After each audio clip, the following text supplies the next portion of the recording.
Hello बच्चों, let's read the question. इस question में बोला गया है कि diploid number of chromosomes which is present in angiospermic plant is 16।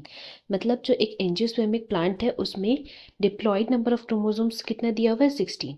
Now उसमें बोला गया है we need to find out the number of chromosomes which will be present in its endosperm and antipodal cells. So सबसे पहले अगर हम लोग बात करते हैं इस क्वेश्चन की कॉन्सेप्ट की, सो हियर हमारा की कॉन्सेप्ट हो जाएगा ओव्यूल। सो नाउ अगर हम लोग ओव्यूल की बात करें देन हम लोग बोल सकते हैं कि ये जो है this is responsible for the fertilization process. That means हम लोग बोल सकते हैं ovule can be defined as the male reproductive part in plants. So अगर हम लोग ओव्यूल के स्ट्रक्चर की बात करें, सो सबसे पहले हम लोग ओव्यूल का स्ट्रक्चर अगर देखें so it is Oval like structures, जहाँ पे उसके चलाजल एंड में हम लोग इस तरह से देखते हैं एंटीपोडल सेल्स। सो ये हमारे एंटीपोडल सेल्स प्रेजेंट रहते हैं एंड देन फिर हमारा आता है यहाँ पे central cell. So central cell में क्या प्रेजेंट रहता है, देन हम लोग बोल सकते हैं सेंट्रल सेल में पोलर न्यूक्लियाई प्रेजेंट रहते हैं इस तरह। एंड फर्दर हम लोग बोल सकते हैं कि ऑन द माइक्रोपाइलर एंड हमें यहाँ पे मिलते हैं क्या क्या, दैट इज दो सिनर्जिड्स मिलते हैं इस तरह से, जिसमें फिलीफॉर्म अपैरेटस रहते हैं एंड उसके साथ यहाँ पे प्रेजेंट रहता है हमारा egg cell. So if we are to label all of them then बोल सकते हैं कि ये हम लोग क्या बोले थे, these are the antipodal cells which are present in the chalazal end. फिर ये हमारा आ जाता है सेंट्रल सेल, जहाँ पे ये क्या है, these are polar nuclei. Now this is egg cell and these orange one are synergids, जिसमें filiform apparatus present रहते हैं and they help for the movement of pollen grain which comes through the pollen tube. Now हम लोग को क्या क्या find out करना है, chromosome numbers in endosperm and antipodal cell. So सबसे पहले तो हम लोग ये जानते हैं कि ये जब ओव्यूल बना था देन हम लोग बोल सकते हैं कि सिंस ये जो है हमारा फीमेल गेमीट की तरह काम करता है, दैट इज द रीजन हम लोग बोल सकते हैं कि इसका जो प्लॉइडी है वो एन होता है, that is half of the angiospermic plant.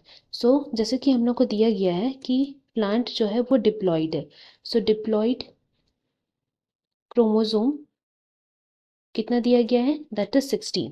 सो जब ओव्यूल बनेगा सो वो हैप्लॉइड हो जाएगा। तो हमारा यहाँ पे हैप्लॉइड क्रोमोसोम जो है number that will be 8। Now अगर हम लोग यहाँ पे स्ट्रक्चर्स देखें सो इसमें हम लोग बोल सकते हैं कि हमारा जो एंटीपोडल सेल्स है वो हैप्लॉइड होते हैं, एक्स सेल भी हैप्लॉइड रहेगा, तब जाके ही जो हमारा गेमीट जो है मेल गेमीट वो आता है, इसके साथ फर्टिलाइज करता है एंड देन डिप्लॉइड जाइगोट जो है उसका फॉर्मेशन होता है। वेरा सिनर्जिड्स की अगर हम बात करें यहाँ पे देन हम लोग बोल सकते हैं कि ये जो सिनर्जिड्स है they are also haploid. Whereas अगर हम लोग सेंट्रल सेल की बात करें सो यहाँ पे जो हमारा सेंट्रल सेल है उसमें बेसिकली क्या होता है कि दो पोलर न्यूक्लियाई प्रेजेंट रहते हैं, राइट। सो इसीलिए यहाँ पे हम लोग बोल सकते हैं कि एक पोलर न्यूक्लियाई का प्लॉइडी एन, दूसरा पोलर न्यूक्लियाई का प्लॉइडी एन, इस तरह उसका हम लोग बोल सकते हैं कि 2n हो जाता है इसका प्लॉइडी।